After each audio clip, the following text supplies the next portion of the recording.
नमस्कार, मेरा नाम जलेश्वर कुमार यादव है।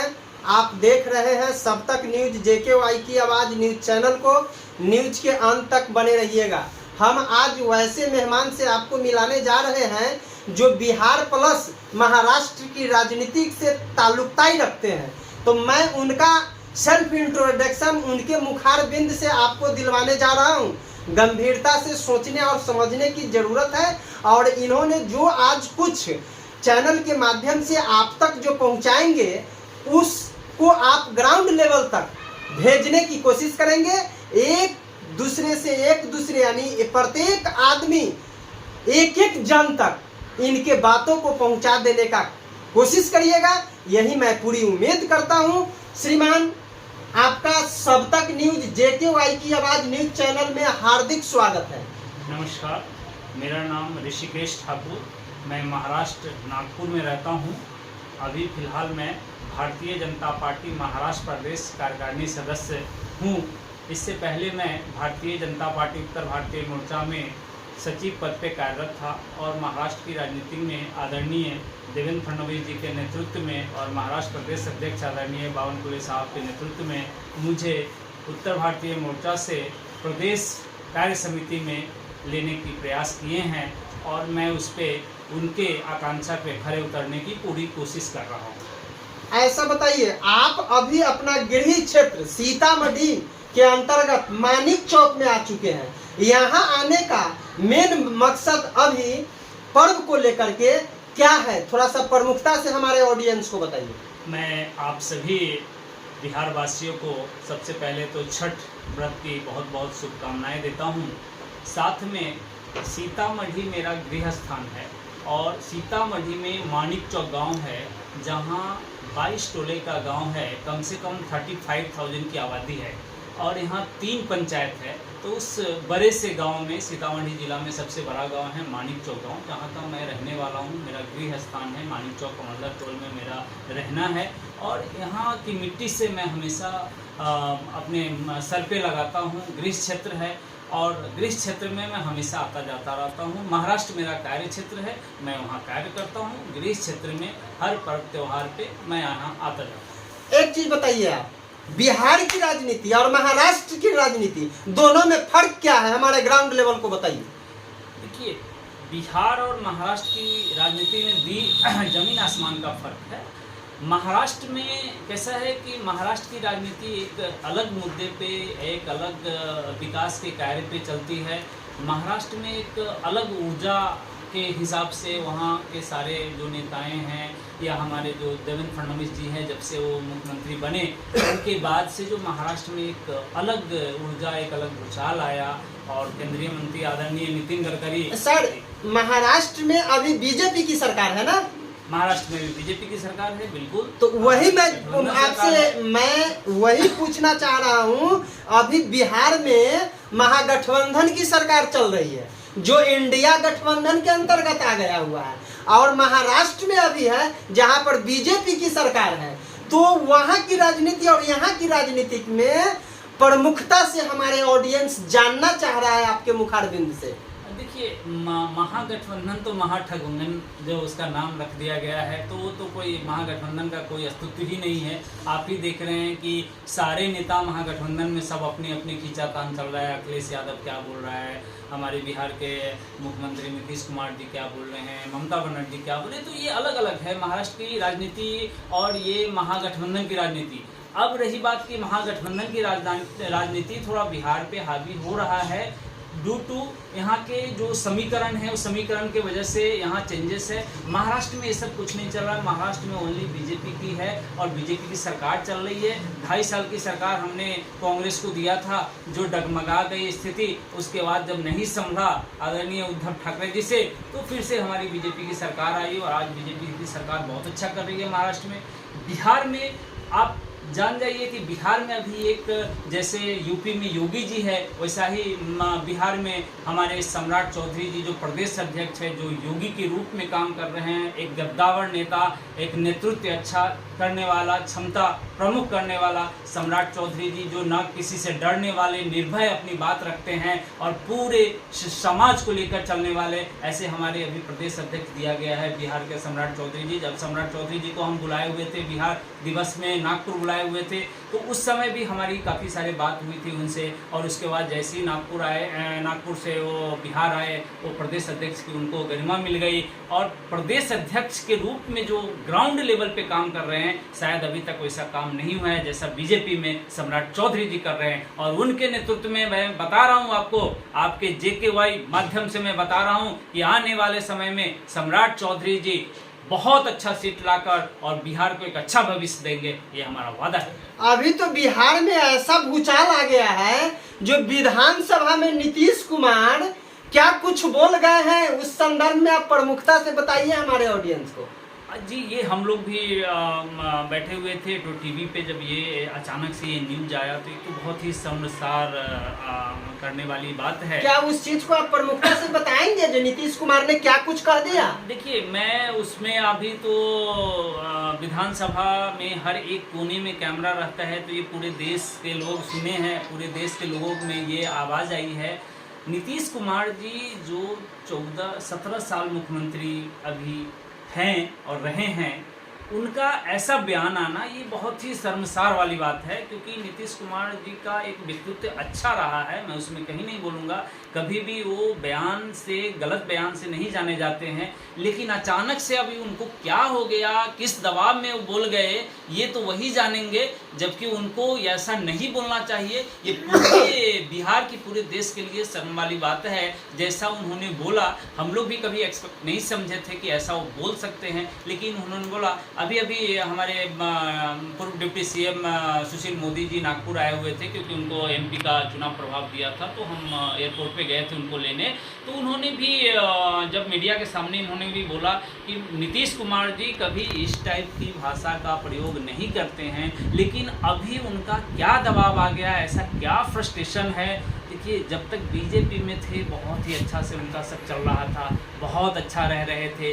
बीजेपी से जैसा जानकारी मिल रही है कि जो बीजेपी के जितने भी दिग्गज नेता है, उनके कदमों से कदम मिला करके आप हर जगह चल रहे हैं, जो कि मैंने सोशल मीडिया के माध्यम से देखने को मुझे मिला। आखिरकार बात क्या है, क्या कुछ चल रहा है?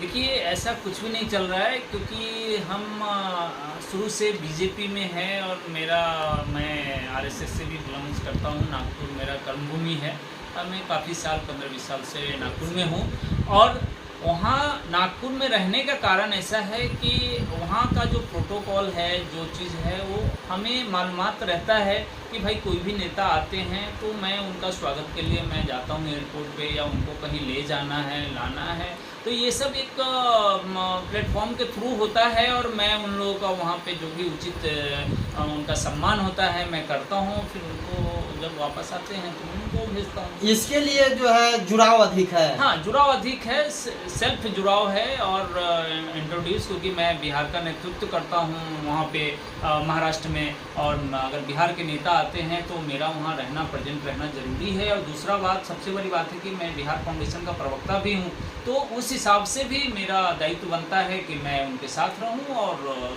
उन लोगों के साथ रहता हूं। एक चीज बताइए, अब हम थोड़ा सा आ रहे हैं नीतीश कुमार जी के बारे में। जो आप बोले हैं, जो विधानसभा में नीतीश कुमार जी बहुत कुछ बोल गए हैं, जिस चीज को मैं अपने मुखारबिंद से बयां नहीं कर सकता, लेकिन मीडिया का ग्राउंड रिपोर्टिंग, जब पटना में बालिका जो कॉलेज है, उस बालिका कॉलेज से लड़कियों से जो पूछा, तो लड़कियां खुल करके बोली। जो नीतीश कुमार जी जो बोले हैं जनसंख्या नियंत्रण पर, वो खुल करके इसलिए बोले हैं, जो गांव गमई में जो मूर्ख महिला है, उस महिला को समझाने के लिए उन्होंने डायरेक्ट एक्शन के साथ जो कुछ भी बोले वो सही है, क्योंकि वो अंग्रेजी में विधानसभा में बोलते तो गांव भर के महिलाएं कुछ भी नहीं समझ पाती। और आपके बीजेपी के लोग कह रहे हैं कि जो इन्होंने बोल करके इस राज्य ही नहीं देश को बर्बाद कर दिया। अब आप क्या कहेंगे, लड़कियां सपोर्ट कर रही हैं नीतीश कुमार को?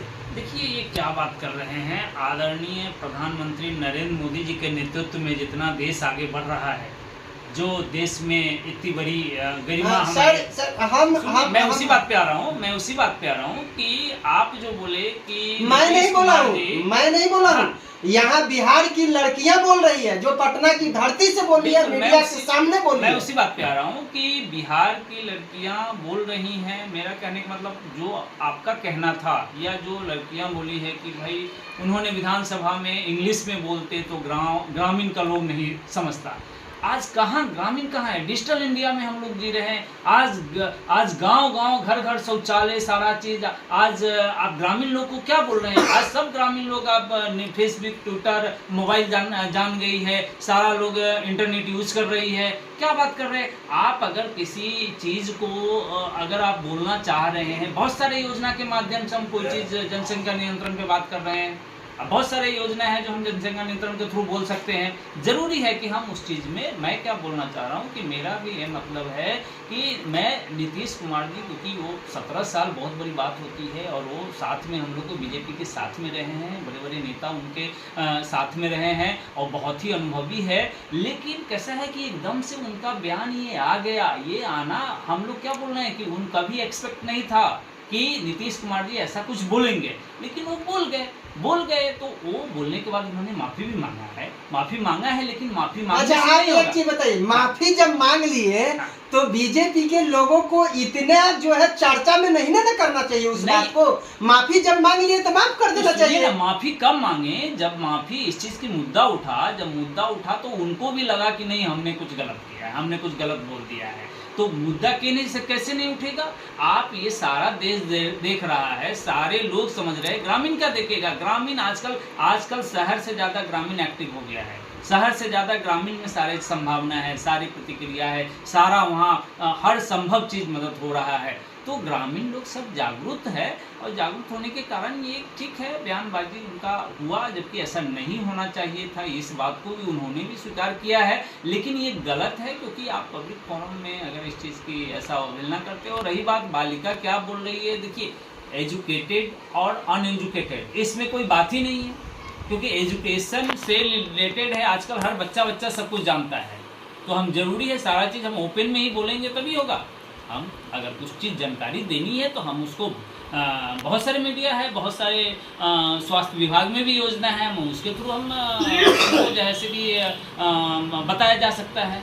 उस हिसाब से मैं उनको हर एक कार्यकर्ता या एक घर हम संवाद पहुंचा सकते हैं। एक चीज बताइए आप, अभी आरक्षण 75% कर दिया गया है, आप इस पर क्या कहना चाहेंगे? ये तो आरक्षण 75% कर दिया है, ये तो समझ में नहीं आ रहा है कि इन्होंने किया क्या, क्योंकि इस चीज़ का तो जो मन में आ रहा है कर रहा है सरकार है, क्या बोलेंगे।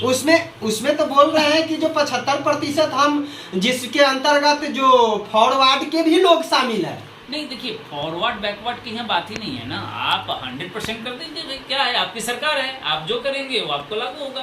क्योंकि यहाँ क्या हो रहा है बिहार में आज के डेट में, जब हम लोग यहाँ आते हैं बहुत सारे चीज़ बाहर में ऐसा देखते हैं कि भाई वहाँ क्या है।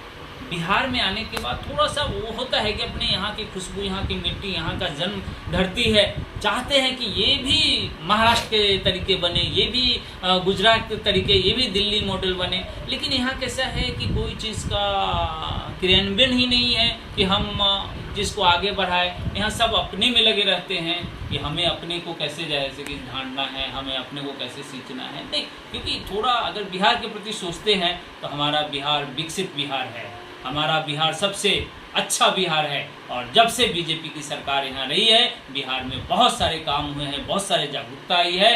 आज के डेट में अगर हम किसी गांव से किसी गांव चले जाते हैं तो ये बीजेपी का देन है, ये बिहार का देन है। एक चीज बताइए, शिक्षा के लिए पूरे बिहार की बात मैं कर रहा हूँ, सीतामढ़ी की बात नहीं बोल रहा हूँ।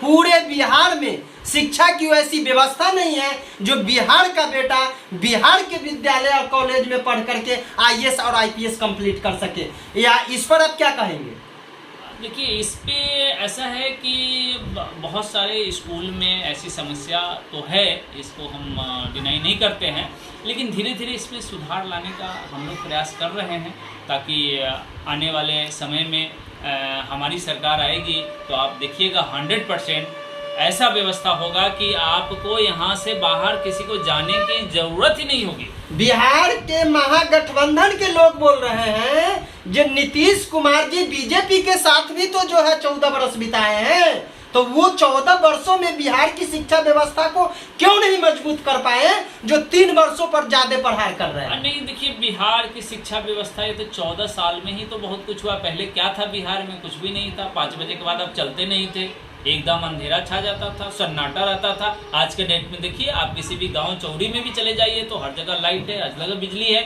बिहार विकसित कैसे नहीं हुआ? 14 साल में बहुत सारे चीज हुआ जो और होना था, जो और ज्यादा होता अगर हमारे साथ नीतीश कुमार जी रहते, हमारी सरकार में रहते, बीजेपी में अगर उनके साथ अगर साठगांठ में रहते तो शायद इससे भी बहुत अच्छा होता।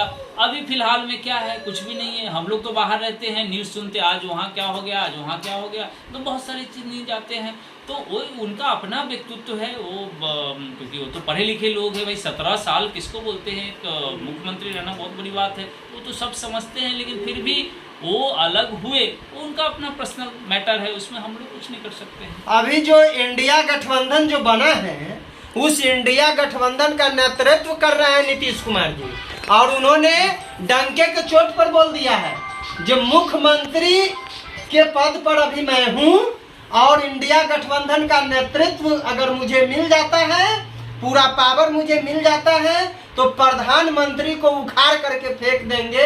क्या इस पर आपको लगता है कुछ सही बात है क्या? पहले तो इंडिया गठबंधन में भी आप सोच लीजिए कि महाराष्ट्र में जब इनके महागठबंधन की जब बैठक हुई तो शायद नीतीश कुमार जी, आदरणीय नीतीश कुमार जी वहाँ से पहले निकल आए। हैदराबाद में बैठक हुई, वहाँ से पहले निकल आए। तो भाई आपको लीडर के रूप में वो लोग मान ही नहीं रहे हैं। वहाँ तो सब लीडर हैं, वहाँ तो जितने उधर केजरीवाल जी समझिए वो लीडर बनते, ममता बनर्जी वो लीडर बनते, राहुल जी वो अपने आप में एक लीडर हैं, वो तो है ही। उसके अलावा बहुत सारे, अखिलेश जी मानते ही नहीं, वो कांग्रेस को ही दोषी ठहराते हैं।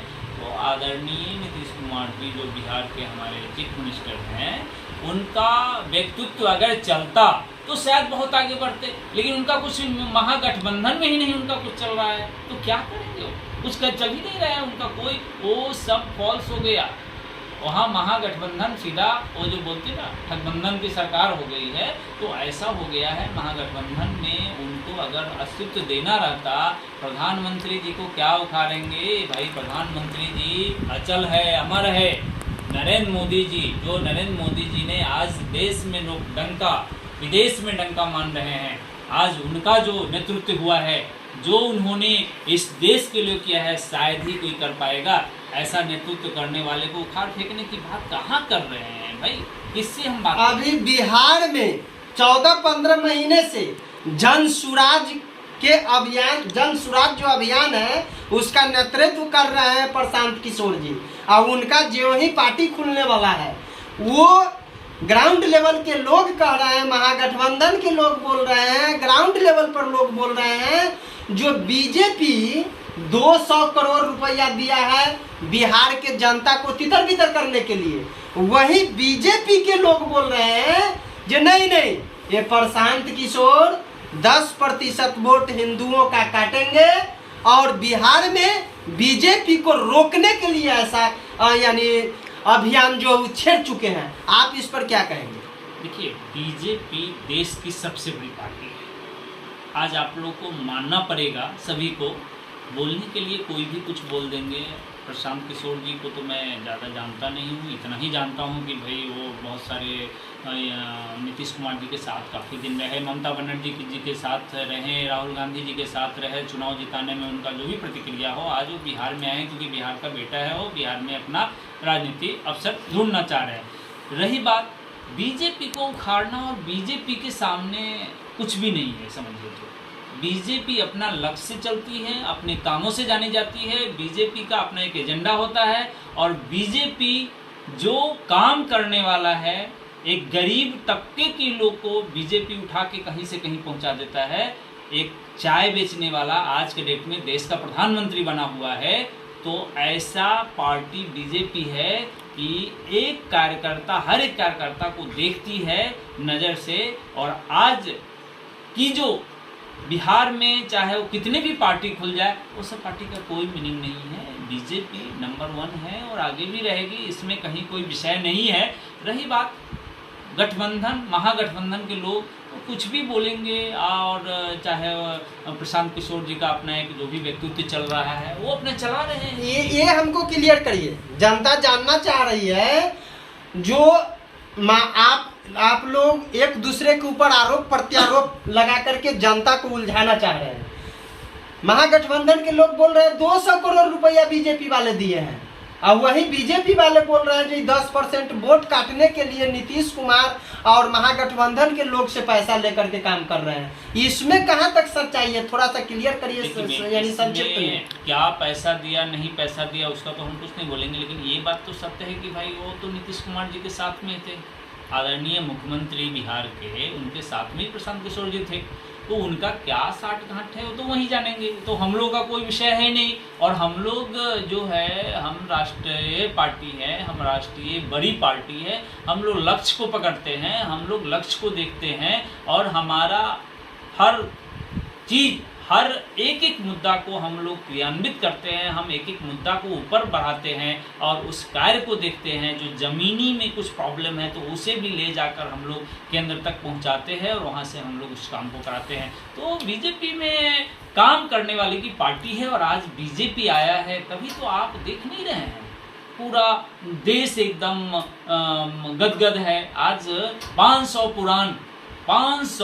पुराना मैटर आज के डेट में अयोध्या में प्रभु रामलला का मूर्ति स्थापित, मंदिर बनके तैयार है, और जनवरी में उद्घाटन भी होने वाला है। हमारे गठबंधन के लोग बोलते थे कि आप राम मंदिर की तारीख नहीं बताते हैं, तो आज भाई साहब आप लोग को बताना चाहता हूँ कि राम मंदिर भी बन रहा है, वहाँ पे तारीख भी आपके सामने आ गया है। बस आप लोग दर्शन करने आइए प्रभु रामचंद्र का, इतना बढ़िया भव्य। और आज देखिए हमारे केंद्रीय मंत्री नितिन गडकरी जी, ऐसा एक भी जगह नहीं है जहाँ पे रोडों का तांता लगा दिए हुए। आज अयोध्या से जनकपुर जो रामायण सर्किट के थ्रू जो रोड आ रहा है, हाईवे आ रहा है, आज कितना सीधा हो जाएगा। हम लोग यहाँ से सीधा गाड़ी पे बैठेंगे, अयोध्या उतरेंगे, अयोध्या से सीधा अपनी सीतामढ़ी जनक जननी माँ सीतामढ़ी, जो सीता जी का जन्म धरती है, उस धरती से हम लोग आते हैं। कितना गौरवान्वित महसूस करते हैं कि यहाँ से अब डायरेक्ट हम लोग हाईवे के थ्रू, रामायण सर्किट के थ्रू जो हाईवे बन रहा है, हम अयोध्या जाएंगे। तो बहुत बड़े बड़े काम ये नरेंद्र मोदी की सरकार में हुआ है। नरेंद्र मोदी जी एक सच्चा सपूत है और वो काम करना जानते हैं। उनके सामने सब बराबर है और सभी को एक नज़र से देखते हैं। किसी को भी कोई भी गलत हो उसको एकदम नहीं छोड़ते हैं, और उनका कार्य करने की शैली है। इसीलिए अभी देखते जाइए, नरेंद्र मोदी जी की सरकार रहेगी तो भारत एक विश्व गुरु बनने से कोई नहीं रोक सकता। इस भारत को विश्व गुरु बनना ही पड़ेगा नरेंद्र मोदी जी के नेतृत्व में। और बिहार में आने वाले समय में भाजपा की सरकार आएगी और सम्राट चौधरी के नेतृत्व में बिहार भी एक विकसित बिहार बनेगा। आप बोले हैं कि जो प्रशांत किशोर को मैं जानता नहीं हूँ। 2014 में जब प्रधानमंत्री नरेंद्र मोदी जो प्रधानमंत्री का चेहरा बने, तो उसका रणनीतिकार प्रशांत किशोर जी बने। देखिए, प्रशांत किशोर जी का मैं बोला जानता नहीं हूँ, पर्सनली मैं जानता नहीं हूँ, ठीक है। लेकिन पॉलिटिकली जो उनका कैरियर रहा है प्रशांत किशोर जी का, कि जो उनका अपना पार्टी के थ्रू किसी को भी चुनाव लड़ाने का जो उनका एक अपना एक्सपीरियंस है, नेतृत्व है, वो करते हैं। बट उससे हम लोगों को उस विषय से कोई मीनिंग नहीं है, क्योंकि उनका अपना एक पार्टी खोले हैं। ये मान रहे हैं ना जो बीजेपी 200 करोड़ रुपया दिया है उनको घूमने के लिए? नहीं। देखिए, वो अलग बात है। वो कहाँ से बयान कैसा आता है वो अलग विषय है, अलग मुद्दा है, उस पर हम लोग का कोई टिप्पणी नहीं है। रही बात केवल इतना है कि प्रशांत किशोर जी का तो हम लोग इधर कोई मुद्दा ही नहीं है। वो अपना एक पार्टी, जैसे बहुत सारे पार्टियां खोलते हैं, उन्होंने भी एक पार्टी खोल दिया, अब चल रहे हैं। ये अभी तो जन सुराज अभियान चला रहे हैं। हाँ। ये चीज तो मान रहे हैं जो 2014 में नरेंद्र मोदी जी का रणनीतिकार बने प्रशांत किशोर। नहीं, देखिए, रणनीतिकार नरेंद्र मोदी जी का अब की बार भाजपा सरकार, ये हेडिंग लाइन प्रशांत किशोर जी का है। ठीक है, उस समय अगर उन्होंने बोला होगा तो उनका स्वागत है। अभी भी आगे बोलेंगे बिहार में अब की बार भाजपा सरकार, वो आने वाले समय में बोल देंगे कि अब की बार फिर से भाजपा सरकार। तो है, समय आएगा, सामने आएगा तो बता देंगे फिर। मुझे जैसा जानकारी मिल रही है ग्राउंड लेवल से जो प्रशांत किशोर जिस व्यक्ति का रणनीति बना देते हैं वो व्यक्ति जीतता है। जैसे बंगाल में हारते हारते ममता बनर्जी को जिताने का काम किए, बिहार में नीतीश कुमार को मुख्यमंत्री बना दिए, और आप जो है प्रशांत किशोर जी को हल्के में ले रहे हैं।